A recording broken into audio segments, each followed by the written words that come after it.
Oke, terus sekarang kita lanjutkan kembali. Maka nanti di sini tinggal kita cari tahu kalau udah seperti ini bentuknya, berarti ini tinggal sin apa? Sin 60 ya.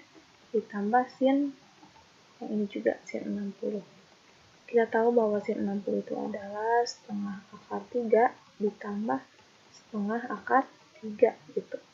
Maka ini jadi 2/2 akar 3 atau sama dengan akar 3. Jadi jawabannya adalah yang T gitu ya. Sekarang kita lanjutkan lagi nomor 18. Di sini diketahui koordinat kutubnya itu adalah 8,30 derajat, ditanyakan itu adalah koordinat kartesius. Nah, maka nanti dengan menggunakan rumusnya kita ketahui dulu. Di sini diketahuinya itu adalah 8, dia 8,30 derajat. Artinya di sini 8-nya itu sebagai R dan ininya itu sebagai A gitu ya.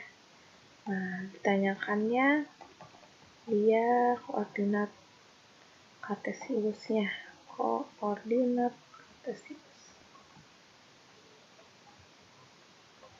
kartesiusnya gimana? Maka nanti kalau misalkan kita mau mengubah dari koordinat kutub menjadi koordinat kartesius, nanti kan kalau koordinat kartesius itu bentuknya itu dia x, y nih. Maka nanti x-nya itu dari mana? Kita jawab x-nya itu dari hasil R cos A itu ya dikali dengan A-nya di sini. Kemudian untuk y-nya dia R dikali sin A gitu. Sekarang R-nya itu 8 dikali cos alfa, cos A gitu ya. Cos A-nya itu adalah 30 derajat. Maka nanti 8 dikali cos 30 itu adalah setengah akar 3. Setengah akar 3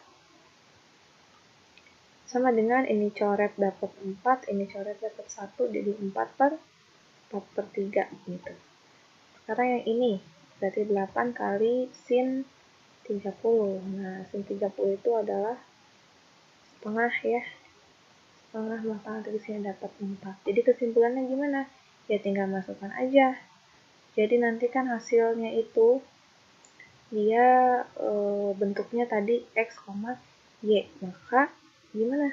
X, y-nya itu adalah x-nya itu adalah 4/3 dan y-nya itu adalah 4. Jadi jawabannya yang D ya. Sekarang nomor 19. Ini tanyakan nilai maksimum ya, nilai maksimum dari fungsi trigonometri berikut. Nah, kita tahu bahwa kalau misalkan ada fx sama dengan a sin misalkan gx gitu ya, kemudian plus c, atau dia bentuknya fx sama dengan a cos gx plus c. Nah, ketika ditanyakan nilai maksimumnya, maka nanti gimana ya, tinggal kita nilai mutlakkan nilai A-nya, kemudian ditambah dengan C gitu ya, ditambah C.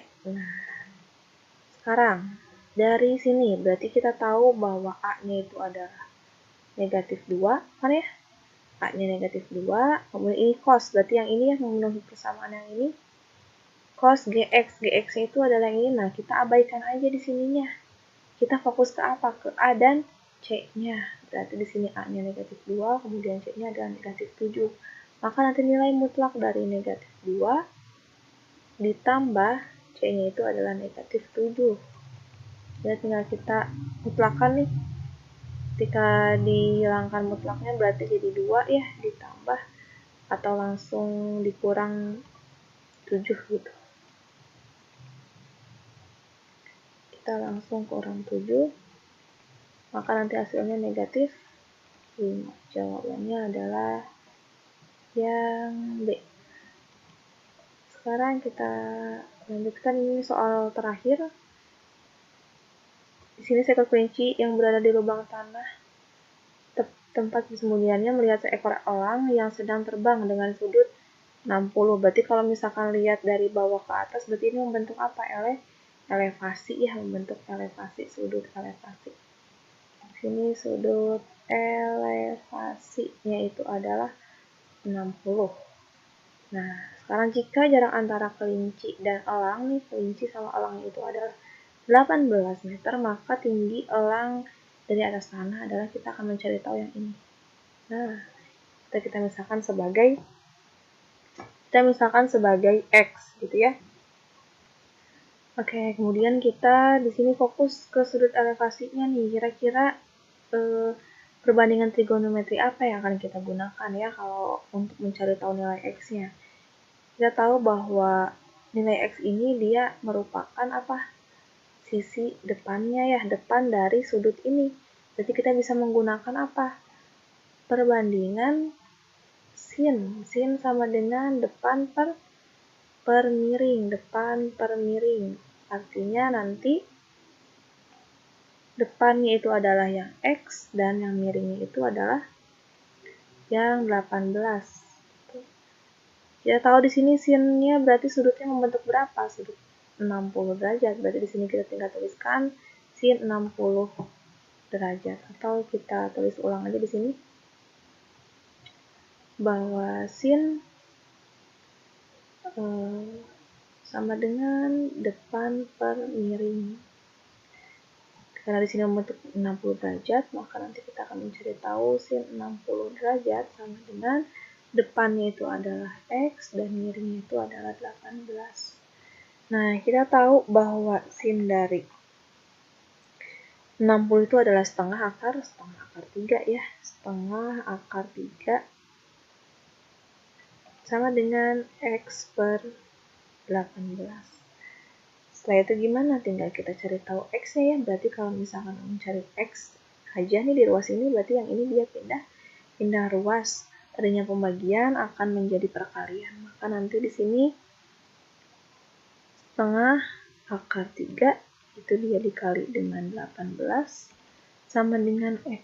Atau kita coret 1, ini coret 9. Artinya di sini 1 kali 9 itu 9 akar 3. 1 akar 3 atau akar 3 dikali 9 itu adalah 9 akar 3. Itu nilai X-nya atau tingginya. Maka jawabannya di sini adalah yang D.